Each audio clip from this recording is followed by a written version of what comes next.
Lex was asking me the first day we were here because we took Joe to a park around here, and she was like, "Have you been to many parks when you lived here?" And I go, "Why would I go to children's parks when I lived here?" I was like, Isn't there actually like signs too that are like must be accompanied by a child or something "Haven't like haven't seen that, but I did okay. notice all of the swings are the baby swings." So they don't have regular swings. So they can't have Oh. like adults or big kids on them. It's only for, like toddlers and little kids, Yeah, which is creeps interesting. stay out. Yeah. Yeah. I think just for like teenagers too. They don't want like teenagers hanging out at the swings sort of thing. Dude, I fucking did that growing up late at You night. were you were a teenager at the playground on the swings? Like at night. Yeah. Drinking a 40, swinging. What are you doing? Go to the mall. Hang The out behind mall the was, Dillards. well, we used to do it was either the movie theater or Hmm. like the school that had a playground. Oh, like your school that you went to. No, I didn't go there. Oh, so even It was creepier. So just this was yeah, it like was a just middle school, like kids school. yeah, for sure. They went to the playground the next day and there's like what was it? What was Yeah, you that got shit we used to have back in the old day? English I was bottles just like chilling around. I was just gonna say I think it was like St. Ides was like Ah, my yeah, first one. I think that was yeah. like the first beer I've ever had was like a 40 of St. Ides, which Mine is was Miller Lite. I remember oh that so distinctly. classy. Stole Miller Lite from the old stepdad and the other attorneys at the party. Yeah, mine was like peppermint schnapps from my parents' wedding Mm, box that I mm. refilled with water, and then How did that go in the end? they don't drink, so who knows? It's But still for sitting there. me, it was disgusting. Yeah, for all I know, it's still in the back of their closet. Yeah, yeah, yeah. Uh, by the way, Jen's Chrome is reloading Oh, that's fine. or That's whatever fine. it's Her browser. relaunching. Yeah, yeah, yeah, yeah, yeah, See, yeah. I'm the one who doesn't know shit about shit. I'm like, it's reloading. I was following you. I could piece that one together. So, Throwing it out there because her and I were talking about this. hmm Are you a bit of a redhead? Like a me? little? Yeah. No, I don't think so. I've got it would be there if my hair's super short, I get a little bit of strawberry blonde, but that's the extent of it. No redhead in the family. I'm gonna wait till Jen comes up here to say who she thought you looked like. Mm. This is gonna be good. Was it Carrot Top? No, no, I'm not gonna I give want it to know who this away. is. No, we're not gonna give it away until I she's want to know who here. this is. Oh, Is you this will. is this somebody is this someone that's dominantly a redhead? Yeah. Yeah, okay. Yeah. I And I was mean, like, what? more power to him. I honestly, if I like, there's a couple right across the street from us, and everyone around here is super sweet. But he introduced himself the other day, and like legit redhead, full redhead. And even I've got a buddy that's here in town, and it's like he's on the blonde, but you're like Yeah. that's red and blonde, like you're right there. I got the brown blonde, and then when things are super short, you get a little bit of the strawberry. So I was gonna say I feel like Joe's got like a tiny, tiny little like strawberry thing going mhm. on. Yeah, I had it. Yeah, so she's got a little bit of it for sure. My mom had it. I mean, everyone from my dad's side they're Italians, dark hair, dark eyes. So You know what's really I'm. interesting too? I was talking to Lexi the other day, Mm-hmm. and it's so funny the East Coast, West Coast, like New Yorkers are not friendly and ba ba ba ba ba. And I feel like Friendless. you guys have had more people introduce themselves and like, oh my God, are you new? You know what I mean? And just Mm-hmm. like welcoming, and you're like, shit, this is super temporary. But like I told her, I was like, dude, I feel, and not saying like New York, but like that's somewhat of an environment. Yeah, Y'all meet so many people. I would 1,000% disagree with that idea that New Yorkers aren't friendly. We were talking about the other day this exact conversation, and I said, look, when it's your 9 to 5 and you're trying to, get to work, pick up a kid at school, go to the grocery, like obviously you're gonna move and groove on the sidewalk, right? Like you've got Sure. shit to do, and I don't want to deal with people in the way.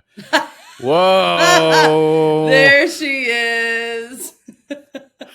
I made it. what a I'm what a in. fucking view, man. I Look at think her this. backdrop destroys. Oh, Those are that's those are right. spicy right there. Yeah. All Jen, right, what's going on? we got the Buddha here too, just in case. Dude. I feel like I want to see Represent, more of your environment right now. Yeah. No, you don't. There's a Uh-oh. bunch of piles of crap everywhere. Just mom life, work Perfect. life. Perfect. That's And what then we we got the call backdrop hiding. with it. Yeah. Yeah. We Jen, we were just talking about the fact that New Yorkers are not assholes. They can be friendly people. You know what? I feel like New Yorkers are kind but not nice. And people from Hmm. California are nice but not kind. Yeah, they're fake as fuck. 90% Yeah. of them. Yeah. Yeah. Like a New I Yorker think will come up to you and like help you with something and not say a word, but be really nice to right. you. Like I'll be bringing my groceries in as a pregnant lady. They come over, grab Yep. stuff, don't say one word to me, walk away. But somebody Yeah. here is like looking for all these thank yous and makes it a whole thing. And you're like, Yeah. Yeah. Yeah. Well, I feel like it's because of the subway and like with public transportation, like it keeps everybody at a level of honesty. Like I can have a fucking shit day or like what, but then I look across the way and there's some dude that's just been like slapping concrete for 16 hours and you're like, all right, it puts shits in perspective Yeah. sort of thing. It's like two things, so little known fact. LA mhm. does have a subway. No one uses it. I've used it. Nobody's using it. Well, No 'cause yeah. you'll one's die. using it.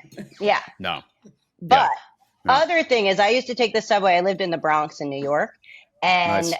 I will tell you the scariest thing ever is there were homeless people. I was all the way at the last stop on the 1 and the 9 train. I don't think the 1 train Hmm. even exists anymore. That's how old Yeah. I am. Yeah. Trains are just expiring on me. Mhm. Like trains. Trains. But so many times at the end of the night, 2 in the morning, we were at the last stop. So like when you're drunk, you were like, oh, we're stopped. That means I have to get Yeah. off. But Yeah. also that meant that there was a lot of unhoused friends that would pleasure themselves while staring you in the eyeballs. Perfect. That's also something I've never seen in LA, but that's very New York frequent. Yeah, I never caught that one. I had enough. Yeah, you didn't see this face? Yeah, no, I just didn't see that like- one. I didn't see that one. You ever but I locked did have eyes? I had It's enough terrifying. guys locking eyes with me though that were like taking a shit. That was the one that I Oh, always got yeah. a lot. So Where bad. all of a sudden the train cars are going by and you're like full. Oh, empty. And as soon as you get in there, and then the one guy's staring down Broadway Oh. right at you, and you're like, Right at oh, your face. fuck my life. Yeah, Because this you is know what? awful. Out here, our unhoused friends got it easy. It's like pretty warm. You're not dealing with like really frigid weather. In New York, Yeah. you're hard up. Like you were just like, I will do Yeah. anything. And then Yeah. once you lose that kind of self-awareness, you can do anything. I mean, Yeah. anything's possible. Yeah. Is unhoused, is that the PC term? I have a kid, so like we have to just I never know. Yeah. Yeah, Joe's not quite at that where I have to Yeah. describe for someone that's like, oh, you see that guy taking a piss over there? Like, yeah, where's the situation? Yeah. I hope that's how Um, she talks. By the way, Jen, not Yeah. to change subjects, but we were just talking about, I go, Oh, you "Hey, want to Nick." continue talking about homeless people shitting? Perfect. Taking No. shits, yes. I go, hey, Nick, you got a little bit of red in your hair too. Oh, Because yeah, I want to know who this is. Jen yesterday goes, I feel like Nick looks like Santino a bit. A little could- bit. I mean, Midwest, South kind of, I could see that a little bit. I can see like the look, but his hair Mhm. is so fucking red. Yeah, that's red. Yeah, That's that is a red. real red. That's true red. Yeah. I was telling Alicia, I've got the strawberry blonde. So it's like, it's brown, but as soon as it gets short and I get sun, you get a little bit of that strawberry flavor in that blonde. So I heard eventually there will be no gingers left. excuse Bye-bye. me, is this a genocide? I've Is heard it- the is this an involvement exclusive? is gonna you're gonna be gone. Interesting. Well, I told Interesting. her we were gonna get real feminist on you this morning That's because, right. well, I like woke up and that fucking guy from the Chiefs. Who? What's his name? Oh that yeah, did- here we go. did The guy from the I know. Chiefs. The guy from Name the 4 fucking- players. No, Yeah, I was let's like go. the kicker from the Chiefs that just did the. Did you Kicker not from the see Chiefs. this? No, I didn't see it. I don't even know who is the relevant kicker for the Kansas City Chiefs. So- What did was he getting caught? So he showing did this Jenny whole tees? no, he did this whole speech Yeah. I want to pull it up now. He Yeah, no, I need to was. look this up. Please. Yeah, let's do this. Did you not see All it, right. Jen? So he did a No. speech for a graduation. It's that time of the Oh. year. Oh, wait. Harrison Oh. Butler's speech. Yeah. NFL speaks out about. Wait, let me see what he says. He It's goes- a faith-based commencement speech. He So goes many on. layers. So many Yeah, layers. he goes on with, and you women coming up, getting your Oh, diploma. homemaker. Yeah, Fuck he that goes, asshole, dude. yeah, essentially he's like, you guys coming up, getting your diplomas, you're probably thinking you're going to be CEO and what job you're going to have, but no job's going to be better that when you become a wife and a mother, that's what you have to look forward to, kind of thing. I'm like, fuck you. That guy. As Dude, these what? people spend 4 years and a Woo! shit ton of money. And $160,000. Meanwhile, the CEOs Dude. of those universities are laughing. They're like, "Can you believe we con them? They're going to make Yeah, all this $40,000 a dumb money. year." Yeah. God, what poor if Get to the is that dude kitchen. even married? Is that guy married? Does he have a Yes. partner? Yes, of course. Of course. God, Because he dude, I like feel brings for her that up. woman. He like brings her up in it. Like it's like I mean, I Like, feel like that that's was her maybe place. Kansas City vibes. Like that's a Midwest Very. kind of I construction. mean, it can get watch it. It can no. I mean, again, anybody that's going to be faith based on that, I feel like you got a large percentage of your like, what's a gender norm? Then like that's what we're going to slip into. Wait, Nick, aren't you a Chiefs fan or did I make that up? No, Indiana Colts. Oh, that's right. That's right. Colts, yeah, huh? Chiefs. Yeah, Jen, do you follow sports? Yeah, I'm an Eagles fan. Eagles. Are you really? That's right. Oh fuck Michael yeah, Vick Alicia, all how did day. You know what I mean? Yeah. I mean, well, let's pump the brakes for a second. Jen's been up since 5 a.m. Just like, woo! Jen, how many kids do you have? How many do I feel like I have, or how many do I actually have? All right, let's. Are we let's counting go my where my other personalities as children too? Yeah. How many are we at right now? I have one child Okay. and one husband that feels like 20. he's potty trained, but he's a lot of work. Hey, that's fair. And was this on you? Was this a success for you? You were able to potty train the old man? I mean, I don't know. Maybe he's potty training me at this point. I gotta be honest. I'm not saying anything. Yeah. Now the kid thing, I mean, it's even I felt bad at Lex. I had to work yesterday, so Lex was with Joe all day. And it was just like one of those days as a parent when I all of a sudden got the text from her and it just was like, fuck me. And I told Alicia, I was like, I gotta go bail her out. She's having one of those days where it's just I don't move the children away. I don't want to deal with the kid right now. Well, especially since she's not like Wilder is 8 years old now. So it's like you get these really cool combos out of him now. He's like super fun to hang out with. Like he's just like he's hilarious. Yeah, like where Joe is like still not making like full sentences. No, Joe is right now, everything is mine and go away. And you're just like, what? How old is she? 2. Oh God. Yeah. 15 months is a prison. It is the most horrible time. I'm sure it's an unpopular opinion. We're all supposed to be like, oh, I love parenthood. It was so great. It was like the most beautiful thing. Sure. Yeah. I think that it's beautiful in memory. When you look back, you look at pictures like, oh my God, I love it. But in the present, it's really difficult because you're presented with things that you're dealing with, probably from your childhood that you're remembering, and you're trying to work on yourself to fix things from your past that you're fixing for your kid. And then they're like mirroring you at all times. So like there are out of body experiences where you're like, what am I doing? What am I saying? There are great times of like, oh my God, I love this. This is so great. It definitely keeps you going. You know what I mean? And there is another side of it. Like this morning, Wilder was he just got a pair of Jordans. And again, right back to my childhood. I'm like, oh, we're here again. Same exact shoes. You're wearing Jankos. Like, what is happening? Yeah. But he walked to the car and was going, tiptoeing in my Jordans. Tiptoeing, But then in the middle of the night, oh God, you guys don't even want to see it. My husband's doing in the corner of my eye. I do. Perfect. No, you don't. He's screaming Alicia's name. John. Yeah. No, the kid. I mean, I think it's true though with like raising the kid thing. I remember. So now, would being a dad, I would go and talk to my mom, and I was like, "How the fuck? Like, you were a single parent doing this with me. Like, how did you do it?" Yeah. And so I don't have memories of that, but obviously I'm like, "Oh, God bless you for not putting me in a trash can." But her whole thing too, she was like, "You got put in a cage." I did, not by my mother. That was by my sisters, my stepsisters. Yeah. You're done. But she was like, it just was a different time. I was a single mom. I was working 5 days a week. You were in daycare for that. So it's different. It's like, it's just subjective with that. You know, I will try to compare like what Lex and I go through again of like, I think that's what my mom had to deal with or any of that stuff. And it's just, you can't, it's like, you know, completely different, but yeah, it's different. But, you know, I will say that I am now in an area where I feel like there are a lot of people around me who can choose if they want to have one parent stay home. And, you know, that is the word there, is that it's able to be a choice for them, that they're able to have one person stay home. And it's actually a pretty even mix between, you know, the mom or the dad. I see a lot of stay-at-home dads around here, which is really interesting.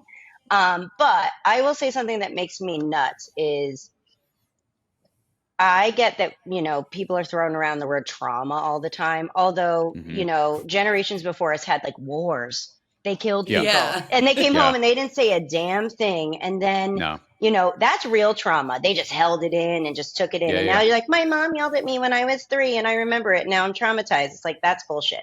But also, I'm like, it is what it is. What a lovely memory. Yeah. But cut to, we've kind of turned into this politically correct, all these other things, and I appreciate so many parts of it. But when we come to gentle parenting, I'm like, there's so many things happening. I'm like, if your kid's being a turd on the playground and hitting another kid and throwing sand, you need to lay it down. Like, I'm not saying whoop your kid in public, but definitely let them know that that's not right. Because I see a lot of little turd kids around here acting like they can do whatever they want. I'm just like, hey, you going to do anything? They're like, well, I'm gentle parenting. I'm like, well, it's not effective. God, wait, you've had parents come up to you and say that they're using a technique of gentle parenting? Oh, yeah. Lots. I think I would laugh. I don't know how I would not laugh at that. I am not above laughing in their face. Oh my God. We had a kid. We were at like a park 2 days ago. We met a buddy grabbing a drink, and dude's throwing like a tennis ball or whatever. But this little shit throws the ball into where we're sitting, comes over. My buddy has like a bag of I don't like pirate's booty or something like that. And the kid goes, I'll take that, and tried to reach in there to grab the pirate's booty. He's 7. I snatch it, and my friend Alex is like, "No, what do you do? Go away." Then all of a sudden, we're like, you know, commenting, how crazy is that fucking kid who's going to take our pirate's booty? Then all of a sudden, I look right behind us, and some other guy with 2 women is kind of asking the kid very politely to be like, can you please leave? Kid rears back and just pegs the guy in the side of the head with the tennis ball, laughs. All of a sudden, I see some adult. Parents? That's the thing. And so I see this woman kind of coming over, and who knows again if this was his mother, but she basically just like very gently moves him along, and like that was it. And I was like, I would lose my mind if Joe pegged somebody in the face with a tennis ball. I'd be like, you're fucking done. We're out of here. That wouldn't have even been a thought. No.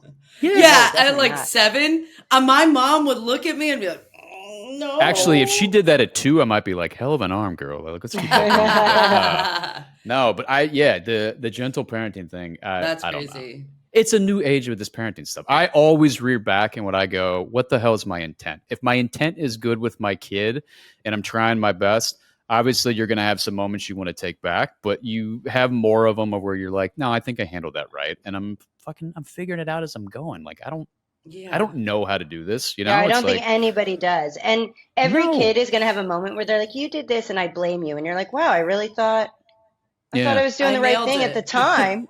Yeah. And I'm just like, but you know, I will say, and I'm not sure that Alicia told you, but like, I was raised by my grandmother. So I was technically in like a single parent situation because my grandfather had passed away. Yeah. And, it's funny. I look back on all my friends who had, I grew up and it was kind of like an abnormal childhood, if you will. And there was a lot of explanations that had to go along with why my grandmother was there. And I think, for a while there, a big chunk of my friends' parents just assumed I was an orphan. So they would like take me on shopping sprees and buy me extra gifts. They'd be like, oh, it's like they were like helping the orphan out. Although I was not not technically an orphan, but not technically taken. Right. So we laugh now, laugh through the trauma. But what's it is what it is. It is what it is. Let's keep going. But I look back and I have all my friends now kind of like dealing with their parents. I'm like, I can't believe my parents did this. And like, oh, I'm kind of like screwed up because my parents said this, that, and the other thing, or they told me this. And like, I look back and honestly, and I think my grandmother had 4 children ahead of taking care of me. And they all have issues. You know what I mean? They all have moments where they're like, she did this. She hit us with a hanger. I'm like, what? Now I have a completely different memory of her. And they're like, that's not how she was. And I think she had so much time and experience at that point that when it got to me, it was like, all right, she's already come from a dysfunction. We're trying to fix this. How do I do whatever? Because I look back, I'm like, wow, she nailed it.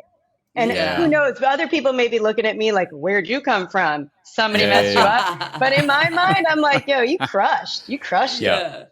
And do you are going ahead, Alicia? No, I was just going to say, how old was your grandma too when she was raising you? My grandma was born, she would lie. So she would lie and she wrote checks to the supermarket. Like, so she would write these checks to the supermarket until they fully were like, we cannot accept checks anymore to supermarket. She told me debit cards were a scam. She was like, they're trying to steal our money. But you had to write your date of birth on the top of the check. And she would always switch it up. So I think it was 1929, but she was always like changing the number before the 9. And the best is like, she ended up having a heart issue and she had to get an aortic valve transplant. She looked really great. She was like, super active. She looked very young. We're there with her surgeon in the hospital and he comes in, he goes, your grandmother looks so great for 61. Yeah. And I was like, well, that's funny because she's 73. And he was like, you got to be kidding me. And now I'm like, you're lying to your surgeon. It's one thing for, the grocery store, but he's going to operate on your body. That's a little bit more high risk. Right. Dude, I was like, what are you doing? Heart surgery. She had to have been loving that moment. She's like, yeah, I'm 61. Oh, she was like, it's my vitamins. I'm like, she wouldn't even go get the mail without putting on a whole face of makeup. I'm like, who's going to see you? And she's like, she you was never really know. fabulous. I love like just a fabulous grandmother. Like my mom's mom was kind of like that too. Like always had to have her face on, sort of thing, as she would put it, and just like but could not be more fun. Just that's probably the same generation as my grandma. Yeah, dude. Pregnant, ripping cigs while she's martinis. playing tennis. Yes, like she was all about that too. And my grandma made it to like 86 or something. So like honestly, I mean, nothing happened. None of the kids have mental damages that we know of. Yeah. So it's like, let's have a martini and a cigarette. Do you I was going to ask, what is your all's barometer now? Because talking about of like people coming up and being like, oh, my trauma. What is a breaking point for you if you run into an adult now, someone around your age range, and they start talking about trauma? And you in comparative, you're like, you haven't dealt with anything. Do you have the patience to sit and listen to them and be like, oh, I'm so sorry? Or is there a little bit of you just want to like kick him in the ass and be like, dude, you're fine. Take a beat. Like, you're good. I wear it on my face a lot. And yes, that is so true. And like people will be talking to me and it's people like Alicia and my husband will be like, wow, we looked over at you and you're in a conversation. You're just like, like looking at them. I'm like, oh, she's like, no, I wasn't. Yeah. And then she'll be like, I did not know. I was super engaged. I was like, no, you weren't. You're sitting there rolling your eyes on them, and they're like, oh, fuck me, dude. Yeah. It's tough. I just had it was like a year ago, but I had one kid I'd gone to high school with and I'd seen just back home. And he started talking about like his parents just now have gone through a divorce and how traumatic that has been for him. And it could not be any more of like a vanilla divorce too. And again, like for me, it's such a hard thing because I want to be compassionate and empathetic for this person, but sure. I just want to be like, dude, let how old are your parents at this point? How old are you? How old are your parents? Like, let them go find some happiness, be free in life outside of each other. Yeah, it's like, just, you're okay, dude. You're okay. Yeah. You know, it's pretty funny because I have people all the time. Like, I am not a secretive person, but I don't throw things out for no reason. So, like, I have, you know, really, I'm lucky to have really great, like, core group of friends who know things about my life. But, like, anybody who I feel like is on the fringes, like maybe like my party friend, and these are people sometimes that I've known for 15 years, but we've only just like kind of partied, and they'll throw something out to me every once in a while. Like, they'll say something about my mom, and then I'm super blunt. I'm like, well, my mom's dead. And they're like, what? And then we get into, people are like, and I'm so blunt. I'm just like, well, you know. And then little by little, like very recently, a friend of ours that we've known for probably 12 or more years brought something up to me. And I said this, I was like, well, mom said, they're like, stop. That's not funny. I was like, you're right. It isn't funny. You're the one talking about it.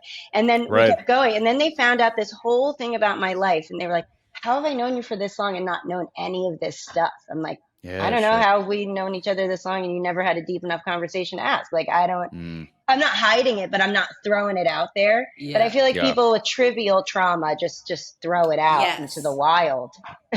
Well, in death is one that, like, if you haven't dealt with it, it's so uncomfortable. But if you have, I think it's probably to your thing where you're like, I don't mind mentioning it because I've gone through that, and you're just But any other time that it comes up, if someone's just like, oh, I'm so sorry, you're like, buddy, it's okay. Life is going to keep moving. It's okay. I try to bring it up to my son all the time, like death at the dinner table style. And my husband is so uncomfortable about it. Like, so uncomfortable. This. And I am very brutally honest, where he's like, why did he need to know that? Why did he need to know what the menstrual cycle was in that description?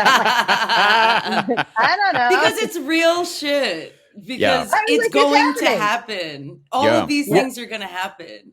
And the kids thing, like, at some point, depending if you have like the family pet or something, the conversation is going to come up or it's going to be like a grandma or grandpa or something like that.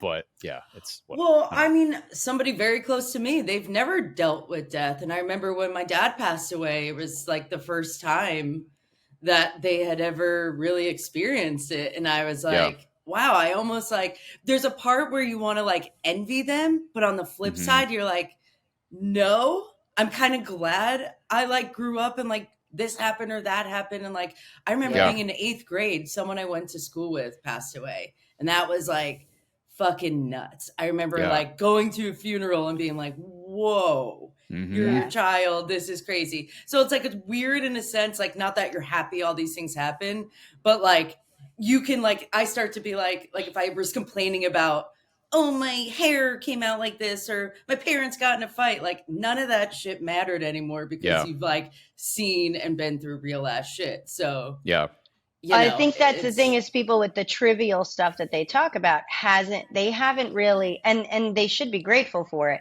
They haven't had to go through it. Like our people before us that were in wars and all this, they dealt with real trauma. They had to live through it. They had to cope through it, you know, good or not.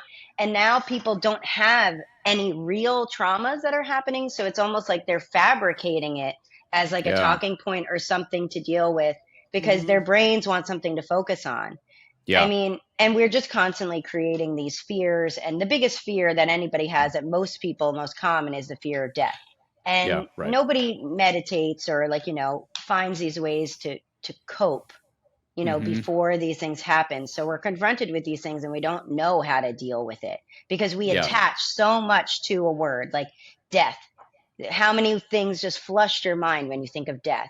Probably like sadness and this, like, so everybody has their own ways, but it's all attachments. Those feelings are all attachments to something that's just what it is. And, you know, anybody who believes in like maybe reincarnation, maybe doesn't have the same reflection on death because it's not the end, I guess. My son doesn't know what he believes. He went to church. Is he starting to form opinion about that? Well, I think he believes in reincarnation because he, you know, will see things. He's like, maybe that was your grandma coming to visit, but he has never been to. I was raised Catholic. Okay. My son has never been to church. Very recently, his good friend who goes to church, they did a sleepover, and they said, well, in the morning we go to church. Would it be okay if we took Wilder? And I asked him, I said, would you like to go to church? He's like, yeah, I really want to go to church. And he asks a lot of questions about different religions, and we always tell him what it is. I'm like, make an informed decision. I don't care if he's religious, do your thing.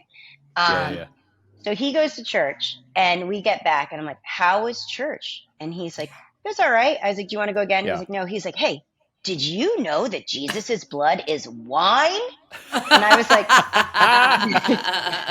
that's what he picked up. That's what he got. And I was like, all right. I mean, that will kind of cripple your mind a little bit. You're like, wait, is this is the blood of Christ right here in this chalice? You're like, oh my God. Yeah. He didn't say anything about the cross. So we're driving in the car like 2 weeks before that, and we're passing this church. I guess had a bunch of crosses outside, and he goes, what's the deal with the T in the churches? And we were like, what T? What? I'm thinking of the word church. I'm like, there's no T's. I'm trying to figure it out. And then I'm like, oh my God, the crosses. So now you got to get him one of those T necklaces. Yeah. I was like, oh my God, they're called a cross. And then we start talking about the crucifixion, right? We're just getting right into it. And I'm like, this is what happened. And he takes a breath and looks at me and Johnny and goes, that sounds like a hard die for Jesus.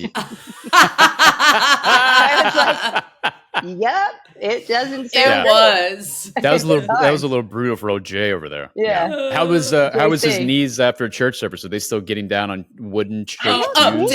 Up. Yes. He went to like a hippie Christian church. He went to like Episcopalian or something. It wasn't like the Catholic hard knocks, you know? Yeah. Yeah, they get pretty formal on that. I was Alicia, you were Catholic school too, right? Yes. Yeah, same. Yeah. Oh, I did anything in my power. I found random talents that I dug out of nothing just to not go to a Catholic high school. Dude. Yeah. I only had to go. My sisters were like kicked out of every public school in the area, so I was the bottom of the food chain, and my parents were just like, we gotta bet on one of these kids to do something, so we're putting you off into here. How do you get kicked out of public school? Yeah, where are your sisters now?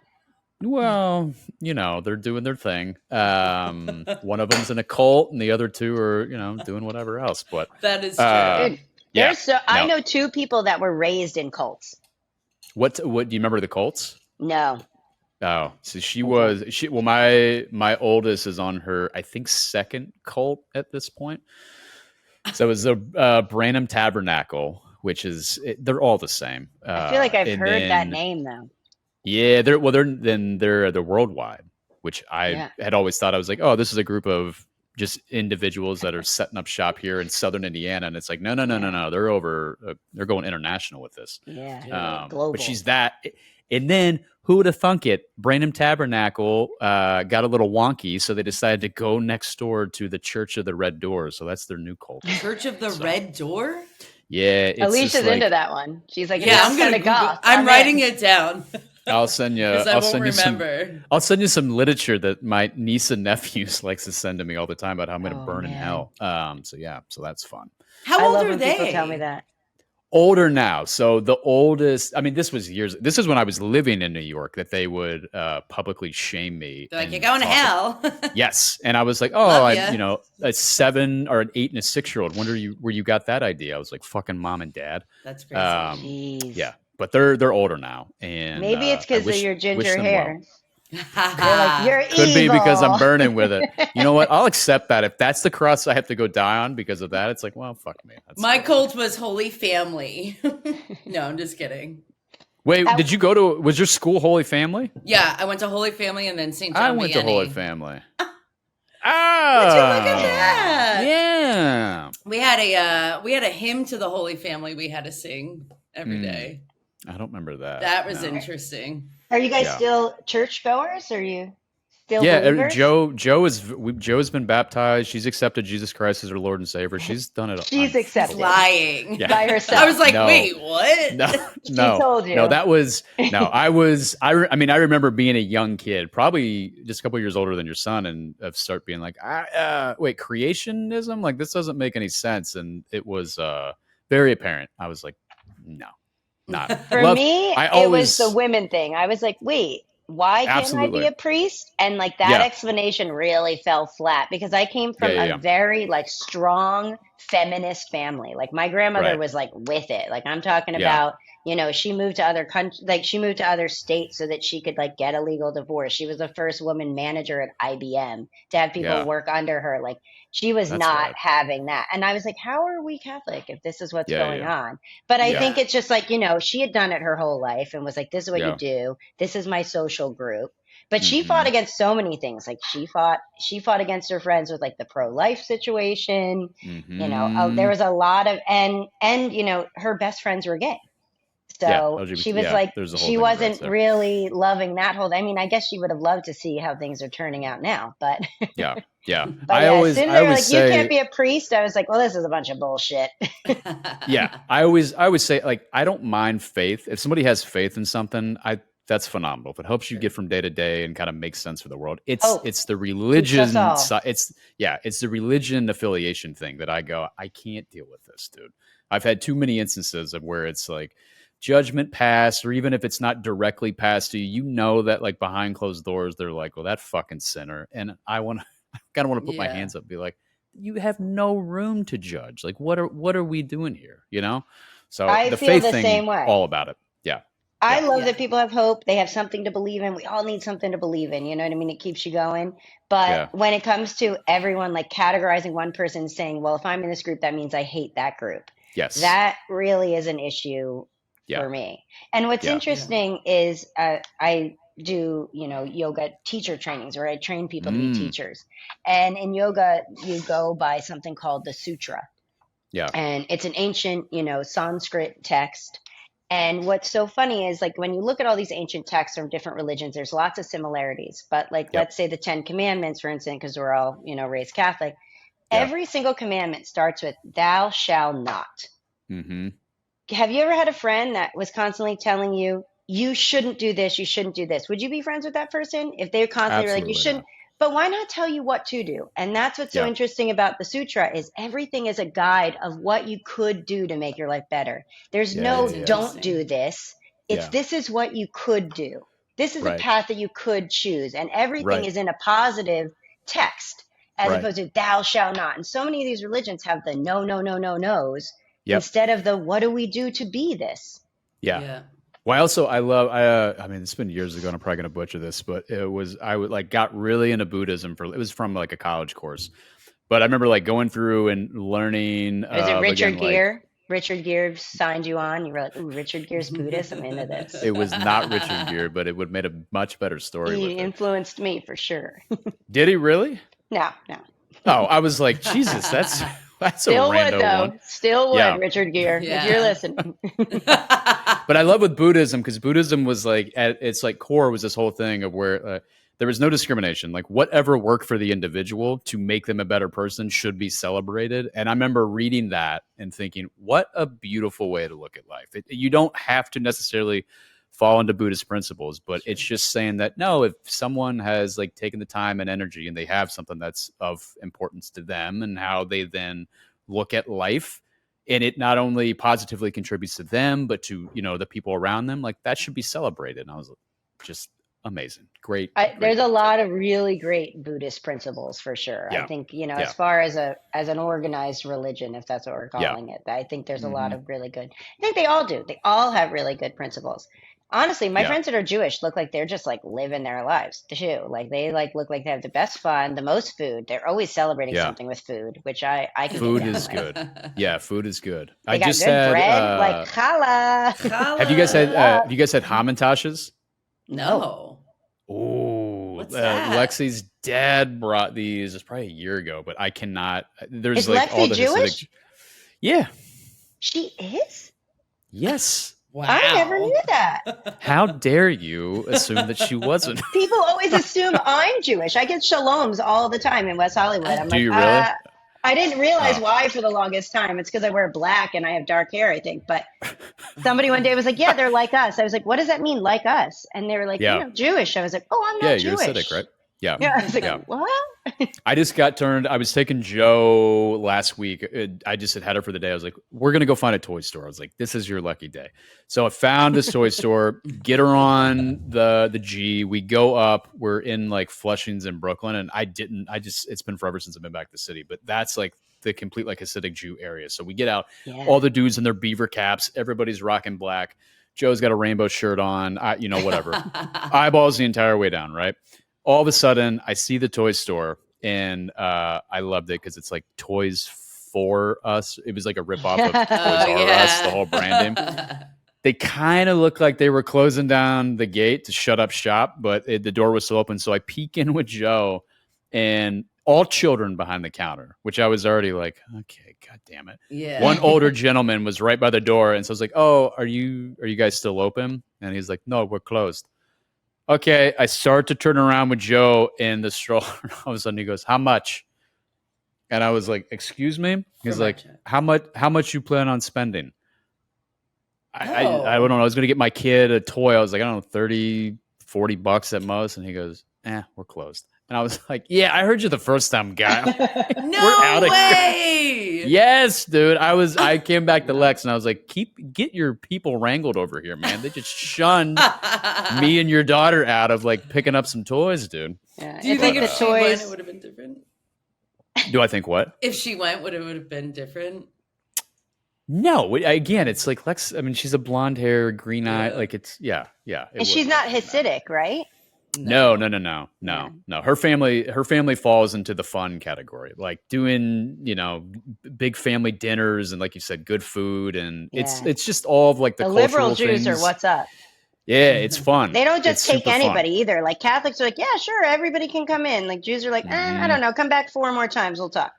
Yeah, but it's definitely, you got to go through cycles before you're getting in with it. But it is fun. Wait, that place is like the FUBU of toy stores. Toys for us, by us. Oh yeah. But I was going to ask, so how did you two know each other? Me and Alicia? Yes. Did you know each other before you moved to the West Coast? Yeah. Yeah. Okay. She drove me out here. Yeah. We drove together out here. So Jen's been out here 2 years longer than I have ish. And then I think we met, Jen was 21, I was 22, right? Okay. So somewhere around in the 20s, early 20s. Yeah. We met at a bar that we worked at in Asbury. On the Jersey Shore. Nice. And Jen and I were like pretty much Insta friends. Yeah. Yeah. And then I was dating, this is my favorite. I was dating someone who lived with Jen's now husband. Oh, wait, was this the guy that you moved to California with, Alicia? Yeah.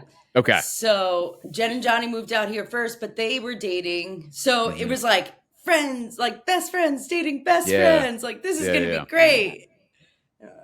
Well, I was living in I was living in San Francisco. And I was like, I'm just staying out here. I'm not coming back. And then I got a call from my college. I thought I had 2 majors. So I was like, it's going to take forever. And I was like, real lackadaisical about it. For someone who was pre-med, I was really like relaxed about it. And I just felt like, it's never going to end was how I felt. So I'm like, I'm just going to transfer my credits. We're going to be good because I want to go do a master's program out here, blah, blah, blah. So I get a call. They're like, you have 6 credits left. I'm like, what? Yeah. And apparently in any institution, you need 30 credits to graduate. Okay. And they're like, you're either paying another school to redo all those credits and using your time, or you get back here and finish. So I hightail it back there. I'm like, I'm not dating anybody. This is it. And I broke up with my really long-term boyfriend at the time. And I was like, I'm moving back to California. In that interim of, taking that one semester, I end up meeting Johnny, who's my now husband. But I threw down that ultimate, I was like, hey, you're not my boyfriend because I'm moving back to California. For that whole time, I was there for about a year. I was like, you're not my boyfriend. You're not my boyfriend. I'm moving. And then we both came out to California for some reason. And he was like, I want to live in California too. And I was like, this is the deal, dude. You're cool. I really like hanging out with you. This is really great, but I'm not going to be held back. I'm going. Right. So don't say, I just kind of want to do this and you're going to pussyfoot around. I'm going. And he was just like, okay, we're going to move to California. Yeah. But even at our going away party, he was like, we're going to try. I would hear him be like, we're going to try it for a year. I was like, no, we're not. I'm never coming back. I'll probably never talk to you again. Like, I was just cutting people's hair. I was like, I'll never talk to you again. Thanks for coming. Bye. Yeah. Johnny and I are very similar with that kind of stuff. We're like, well, we don't know. But Jen is like, no, we know. We know. You don't want to close that door. Yeah. Slammed it right shut. I was like, nope. And I probably have not talked to most of those people ever again. But now, so you would never go back. No. You know what? Jersey Shore is a really fun place. Like, I would tell anybody to go there for like their bachelor party, their bachelorette party, like any of those things. Go there for the summer, have the best summer of your life. It's really great. Yep. I don't want to move back there mostly because I don't want to deal with weather situations. Like, I don't want hurricanes anymore. I don't want the cold. Yeah. But when me and Alicia met, and then I was like, well, we're moving.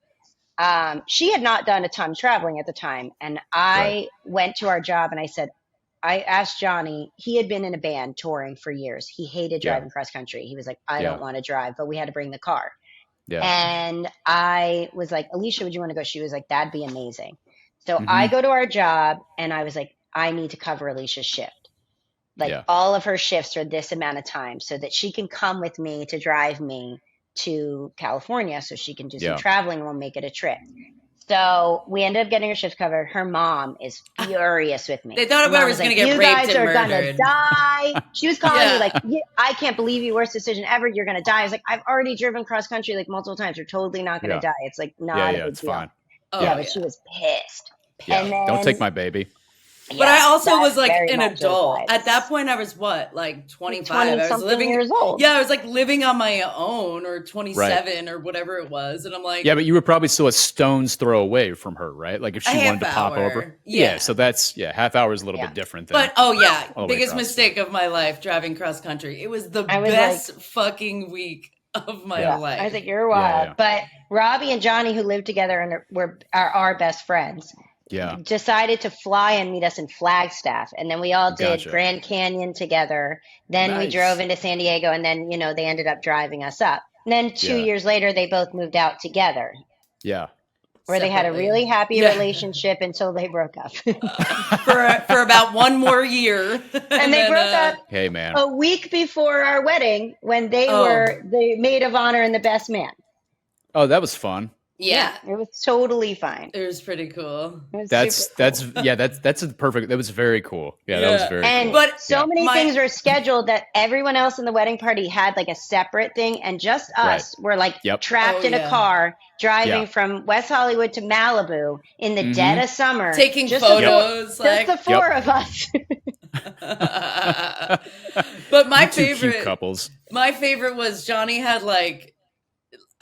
He didn't have a lot of rules, but one rule when we were driving cross country was like no smoking in my car. I just bought this fucking Element, which for the record, they still have, and it needs like a bomb to go. What off. a beast! Well, he totaled the car like 2 weeks before he left, and then was like, "Oh my god!" And then he got the exact same car.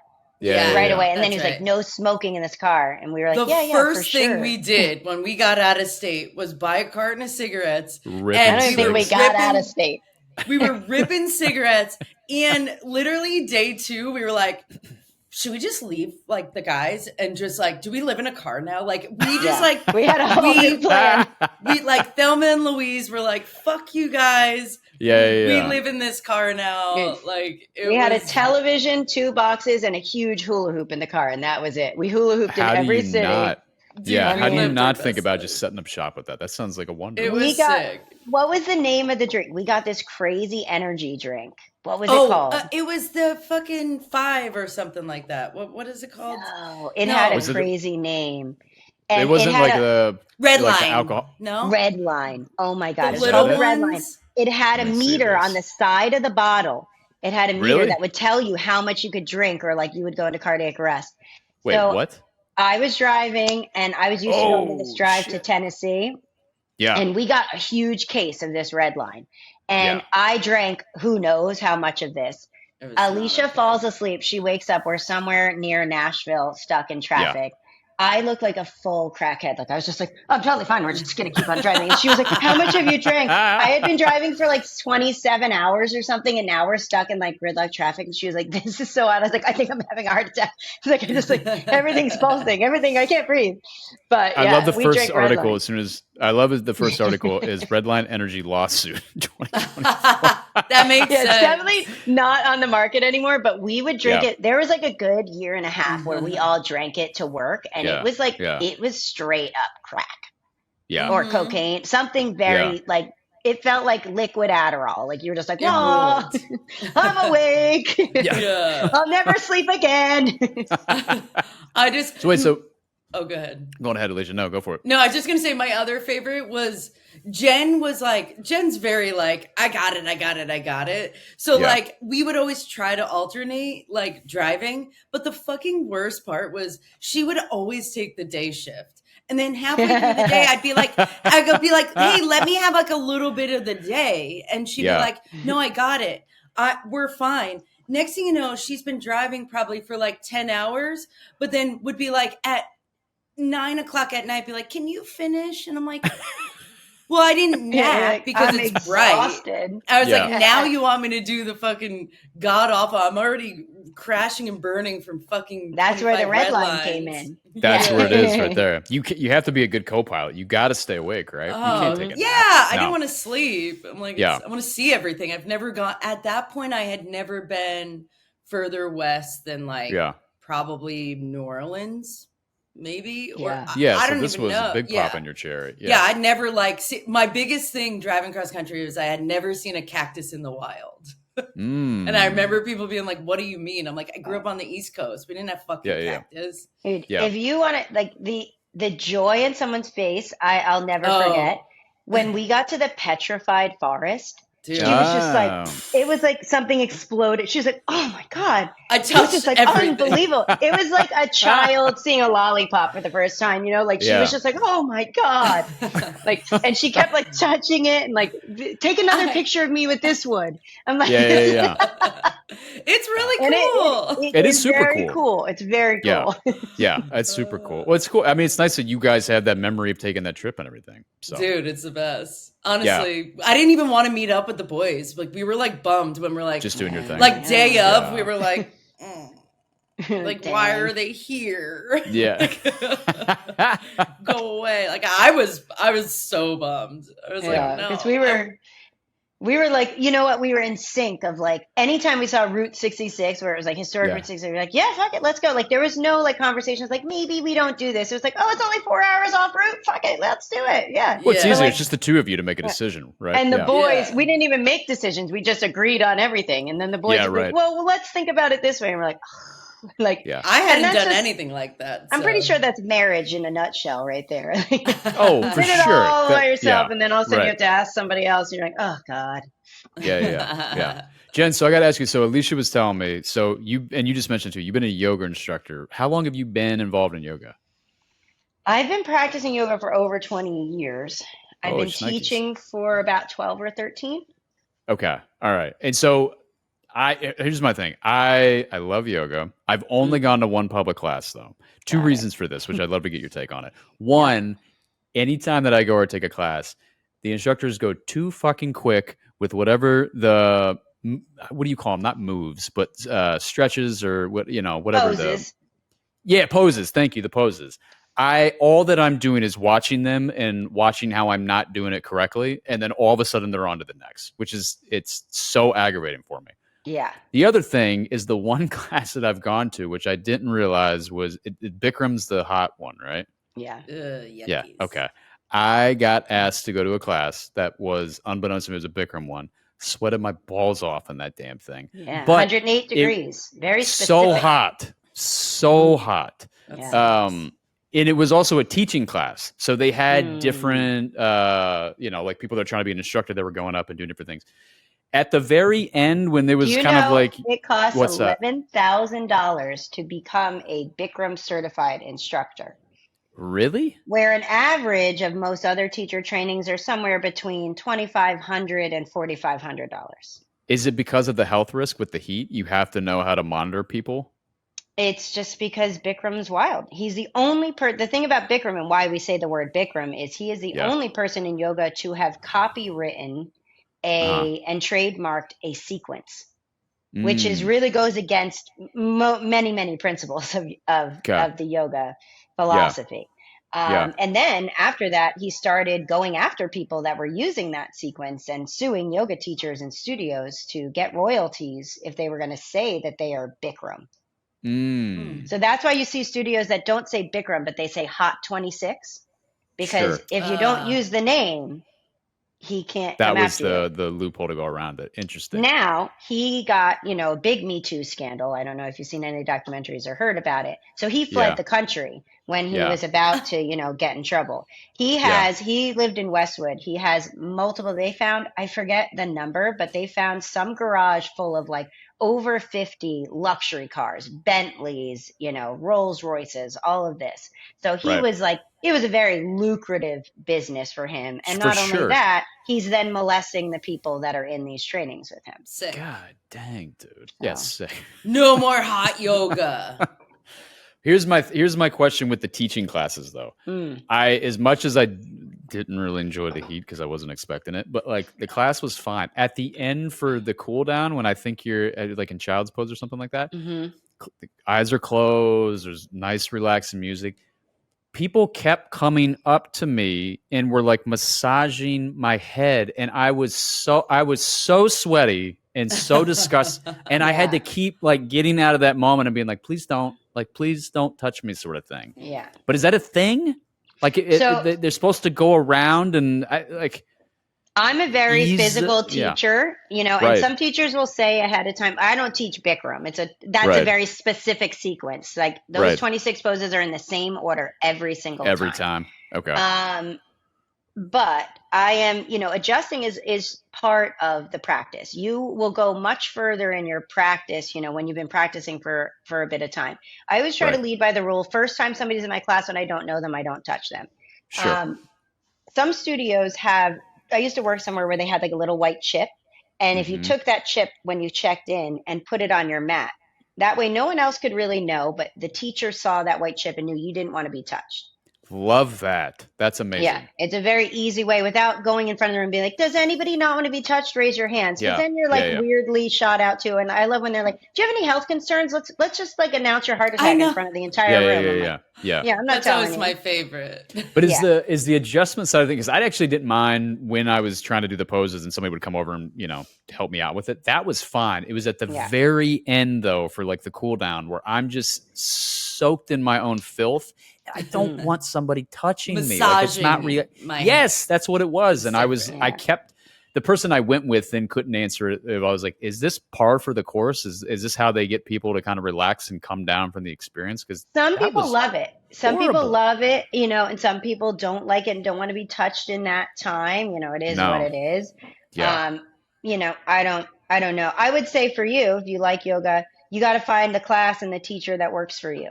Everybody's going to be different. So like, I have an issue currently with, there's a big controversy somewhat in yoga where it's inclusivity. And the way that they try to phrase it is that basically every class should be accessible to everyone to be inclusive.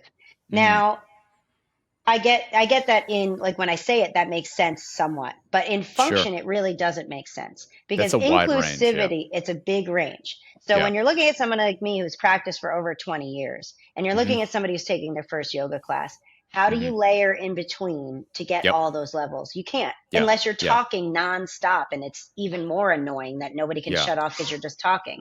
Right. So inclusivity in all levels classes, in my opinion, without leveling is less inclusive than anything. I'd rather go to a place that said, this is a beginner class, this is a gentle class, this is a 1-2, this is a 2, this is a 2-3. Then you know where you need to be. Set prerequisites. Like, to be in this class, you should have a solid base in this and maybe been practicing for this amount of time. Because I teach advanced classes. And I'll tell you what, like, the people that come to that class are so grateful because I'm able to teach in a way that they know the foundation of yoga. They know how to modify. They know their physical bodies. So we're working on more advanced things. And if you're in an all levels and you start practicing, let's say 5 years consistently, how do you level up? You can't level up. And it may be physical in the way that we're talking about how the postures are, but every advanced posture, it's not about getting the posture or even your body opening up to that physically. It's the obstacles it presents mentally as to what we're doing. So does handstand matter? Absolutely not. But the humility that you gain on the road there and letting go of your ego is a big part of the yoga practice. It's the biggest part. Why the shift that they were like, we want, we don't want to have levels. We don't want to have beginner versus expert sort of classes. There's just all these, people just say whatever they want to say. It's usually people scorned. They show up to a class. They think they're meant to be perfect. They can't do a pose. They get annoyed. And then they give a studio feedback as like, I didn't like this class because of this. And instead of thinking I'm not perfect at this is my first time. And I always I try to drill that point home to my classes. This isn't about being perfect. This is about showing up for yourself. You're different than your neighbor. Take this as it is. If we waited to be perfect, you'd never do anything. So this is us showing up and practicing. You see, everything is in the process, not in the goal. And there is no goal. This is just about you learning your body. You're going to be different than the 6-year-old man next to you and the 19-year-old girl on this side and this person who used to be a gymnast. We're not all the same. That doesn't mean we can't do this together and that you can't work on your own body. If we could throw off our shame, we could do anything. Just let it go, and finding that more intuitive. And that's the deeper connection that, yoga is providing, is that you're talking about drawing inward. We're letting go of this external validation or worrying what other people think to really focus first on your physical body, because that's most accessible to us. But as you progress and you keep continuing, it gets into breath work, which is a much more internal limb that you're learning. Then from there, that, those little moments of focus on the physical body and the breath turn into little drips of concentration, which turn into meditation. And that's really what the goal is there, is that we're drawing deeper inward. And we start with the things that are the more gross, superficial things, and then we move in from there. It feels like if people that would have an issue would go into a studio again, like I would like to practice with people that are kind of in the same place that I am. Again, I would be a beginner, right? And so that's you always would like my a issue. Leveled class. It would be nice to know everybody here is probably a beginner. Yes, instead of looking around the room. I don't even know if I care about that, but for me, it was always the pacing. Like that's like what I was talking about. The pacing, I think, for the classes I had taken was so quick that I constantly didn't have a moment of just like, okay, to your point of like, I'm in this pose, let me just kind of focus and be in this pose. I just was always trying to pay attention to the instructor, because it's like on to the next, on to the next, on to the next. Yeah, and you're not even doing anything. No, I'm just like awkwardly moving like a 30-year-old man moves and just feeling gross. And I'm like, okay, I don't know. This is, but. I mean, there's also this other thing, in yoga culture now, as teachers, that they're saying namaste is cultural appropriation. Like, really? So it's really an interesting, like it is an Indian, tradition, but like when I was in India, it's not like people are praised for being yoga teachers. That's something you do when you're in a lower caste. You're usually either on this path of like trying to delve into more spiritual practices. So you've decided to withdraw from money and all these other attachments. But it's not something that people are like, oh, you should grow up and do this. It's also not taught in this kumbaya way that we've taken it in the West. We've taken a tradition and a discipline, which is what it is. And we've watered it down to like, let's love ourselves at this. I'm like, when I was in India, I got hit with a stick when I didn't do it right. So let's not call that what that is. I mean, it's like a form of discipline, right? Yeah. Yeah. And I was in this training. I was probably one of, I don't know, 3 people that were from the United States. Everybody else was from all over the world. A lot of Western cultures, though. A lot of Europeans, Scandinavian, Australians. And then, these young girls would come and they would take bindis. And they'd put them like right here in the middle of their forehead, which it's really not. And like all the Indian guys would laugh at them. They'd be like, oh, all these white girls come over here and they like put their bindi in the wrong place. And like, they have no context as to what it is. That, in my opinion, is cultural appropriation. You know what I mean? Not any context to what it is. But namaste is by no means just, for yoga or for someone who is Indian. Do they encourage you to say something else outside of namaste? I have no idea. I have no idea what people do. I threw it out to my advanced class because they've been practicing with me for so long. We're all like very close at this point. And I was like, what do you guys think about this? And they were all like, that's ridiculous. And I feel like there's a middle group of people who kind of know yoga, but really aren't that advanced or dedicated, that start to throw out these rules of like, this is this, and this should be this. And it's very ignorant, honestly. I hear it, especially with social media, you see everything. And I'm all about people being inclusive and accepting and all, and whatever path you're finding that works for you to find those things, I love it. But when it turns you away from something is what kills me. Like when we're like, oh, it's hip hop yoga and whatever, and they're doing some bullshit thing that I don't even know anything about, but calling it yoga. It's like, almond milk isn't milk. It's almond juice. It's not milk. It's never going to taste like milk, or this fake meat isn't meat. Like, let's call it something else. Let's not call it the other thing. Like, that's how I feel about yoga. Call it your hip hop stretching or whatever it is. But don't call it something it's not. That because if people think that's what it is, they take only one class in hip hop yoga and it's a mess. And they never want to come back because of it. It's a bummer. Yeah. How long you were saying this, you've been practicing for like over 20 years. Have you ever thought about opening up your own studio? No, God, no. I didn't know how much of that honestly, is like a pain in the ass. If you would ask probably any experienced yoga teacher, do you want to open a studio? They probably have the same response. Just in terms of like, I don't want to deal with the business side of it. I just want to practice what it is that I enjoy and teach other people. Most yogis are not business people. Right. To start there. I think the most successful studios that I've seen are when someone who is like a business person just decides to open a studio, but really doesn't know much about yoga. Sure. So they're led by the people who know a little bit more.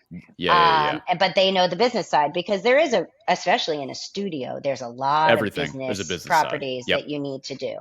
But also like people are mean. Yeah. And yogis, unfortunately, and on the studio and like people that go, it's an endless list of bullshit problems that they have. They don't like the floor. They don't like this. This isn't clean enough. This isn't this. Like, it is just such a nuisance to probably not make a lot more than you would make if you were doing it by yourself, to deal with a lot of hassle. And, you don't ever own like a brick and mortar spot. It owns you. So now you're chained to this place. Most yoga instructors are like, I want to do retreats. I wanted this. I wanted that. So unless you have the means to be like, I can set up managers that do all the things I can't do, it usually doesn't work out, and you tend to burn out from it. I mean, that makes a lot of sense. Yeah. It's also, it's crazy that people bitch about the liberties of like the floor is not this or that. Because I mean, it's like, is it typically you pay per class, or is it like you have like monthly memberships for both? Some.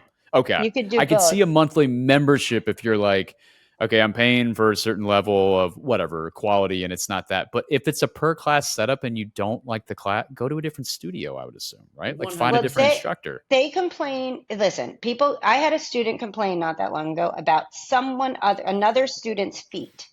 She thought his feet were too dirty on the bottoms. How she saw that, I'm not sure. But what do you want me to do there? Like, are you going to do something about his feet? I'm like, what? Yeah. What? You need to wash all their feet before they come in, right? I was like, are you joking me? Like, how is this something we're talking about? Yeah. But I will say, especially when I was in LA, it's kind of, in LA, it was, you can a stone throw away from 55 studios wherever you are. Right. And then there was this big surgence of, more corporate yoga going on. And I would love to say that didn't really work, but some of them did really well. Yeah. But I worked and Alicia knows, I worked at a kind of mom and pop studio when I first had started teaching, like relatively in the beginning. And I worked for somebody who I don't really know how she got through, but she is a good example of, there's a huge community of people who are sober in the yoga world, which makes sense. You kind of feel, sometimes they fill one addiction with another kind of thing. And it's like, they group together and do that. And that's great. Love that. Anyway, she was sober. People in the community knew her. And at some point, she started to say, I want to create basically for branding, for marketing. So the studio branding, then she started kind of wielding over the teachers. And instead of hiring them for, the gifts that they have to teach, and it's the chicken or the egg. Is a student coming to your class because of the teacher or because of the studio? And it's really hard to decipher sometimes which is which. So she started saying everyone should teach this way and having certain rules, which, is a whole narcissistic thing in itself. But a lot of people who are yoga instructors that own a studio start to do things like that. We're going to do, the Rebecca style of yoga. Like, what the hell is Rebecca style of yoga? So anyway, I will say, she was doing a teacher training, and this is when I was getting hired on to teach other people's teacher trainings for like anatomy or different sections. Gotcha. She asked me to do anatomy. I came in. The students, weird things started happening. She wasn't showing up. They're telling me that they learned something that was asinine. And I'm like, what is going on? Her classes started being weird. She started fights with teachers. I'm like, what is going on? Yeah. So finally cut to, a while later, she used to require us to go to her classes a certain amount of time a week, the classes she taught, to be able to teach at that studio. And she said, breathe in so deep like you're snorting a line of cocaine to the class. That's right. And I was like, oh, we're relapsing. Because we were all like, what's happening? She's getting wild. And like full down the tunnel after that. Fun times. Yeah. I'd go to that class. I use that example to my teacher trainers on ethics when we talk about ethics and like what you say and what you don't say. I'm like, and people are always just like, she did not. I'm like, it 100% happened. Won't use her name.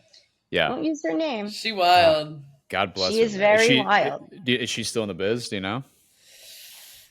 I had to like disconnect completely. I went on my maternity leave, so I didn't do a hard leave. Like I was like, I'm going on maternity leave. In that interim, the studio went downhill. Everything fell apart. She did try to contact me after that, trying to like blame me for something when I started my own teacher training, saying that like we stole students. I'm like, you don't have a studio. How do I steal your students if you're literally not doing anything? Oh, how dare you? But it got really sad.